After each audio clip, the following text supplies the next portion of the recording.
আসসালামু আলাইকুম বন্ধুরা, আপনারা সবাই কেমন আছেন? আমি আলহামদুলিল্লাহ ভালো আছি। আজকে আমি একটি সসেস দিয়ে পিৎজার রেসিপি নিয়ে হাজির হলাম। রেসিপিটি ভালো লাগলে সাবস্ক্রাইব করবেন আমার চ্যানেলটিকে এবং লাইক কমেন্ট শেয়ার করে আমার পাশে থাকবেন। প্রিয় দর্শক, এখানে আমি 2 কাপ পরিমাণ লিকুইড মিল্ক নিয়ে নিয়েছি। এটা আমি কুসুম গরম করে এখানে আমি 2 চা চামচ পরিমাণ ইস্ট দিয়ে দিয়েছি দেওয়ার পরে আমি এখানে শুকনো ময়দা দিয়ে দিলাম প্রায় 3 কাপ পরিমাণ। এখন আমি একটি দুধের উপর দিয়ে দিয়েছি, দেখতেই পাচ্ছেন। আস্তে আস্তে ডোটি তৈরি করে নিচ্ছি।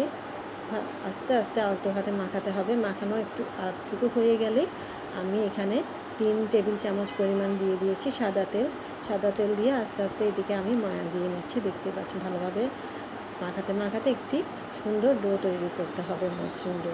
এরপর আমি এটিকে একটি র্যাপিং পেপার দিয়ে ঢাকা দিয়ে রাখবো রেস্টে। প্রায় 1 ঘন্টার মতো এটি চুলার পাশে রেখে দিতে হবে। হিট না হলে এটি ফুলবে না, তার জন্য। এরপর এখানে আমি সস, যেটা পিৎজা সস, আমি এখানে নিয়েছি। একদিন আপনাদের সাথে ইনশাল্লাহ রেসিপি শেয়ার করব। আর এখানে আমি কিছু সসেস, কিছু ভুট্টা, সেদ্ধ ভুট্টা এবং কিছু অলিভ কেটে নিয়েছি স্লাইস করে। তারপর ক্যাপসিকাম, আবার সসেসটাকে আমি পিস করে নিয়েছি, দেখতেই পাচ্ছেন। কিছু অনিয়ন নিয়ে নিয়েছি, টমেটো নিয়ে নিয়েছি। এভাবে নিয়ে রেখে দিচ্ছি এক পাশে। 1 ঘন্টা পর ফিরে আসলাম এবং এখন আমি একটি বেকিং ট্রেতে পিৎজার ডোটাকে আমি ভাগ করে নিয়েছি। এভাবে আস্তে আস্তে চেপে কিছু অয়েল ব্রাশ করে নিয়েছিলাম। অয়েল ব্রাশ করার পরে আমি পিৎজার ডোটিকে আস্তে আস্তে এভাবে বিছিয়ে দিয়ে একটা কাঁটা চামচ দিয়ে এভাবে ছিদ্র করে দিতে হবে। দেখতেই পাচ্ছেন, এভাবে করে দিতে হবে। এরপর আমি প্রথমে পিৎজা সসটা দিয়ে নিচ্ছি, দেখতেই পাচ্ছেন। পিৎজা সস দিয়ে দেওয়ার পরে আস্তে আস্তে করে বিছিয়ে দিচ্ছি। এটি দেওয়ার পরে এখানে আমি দিয়ে দিচ্ছি মোজারেলা চিজটিকে আমি কুচো করে নিয়েছি, ছড়িয়ে ছিটিয়ে দিয়েছি কীভাবে, তা তো আপনারা দেখতেই পাচ্ছেন।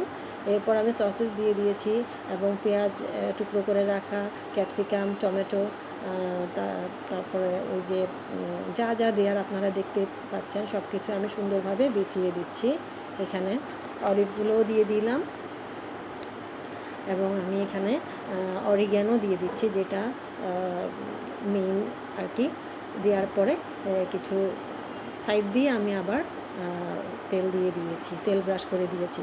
এরপর আমি এটিকে 10 মিনিটের জন্য প্রিহিট করে ওভেনটাকে প্রিহিট করে আমি ওভেনে এটি দিয়ে দিয়েছি 20 মিনিটের জন্য।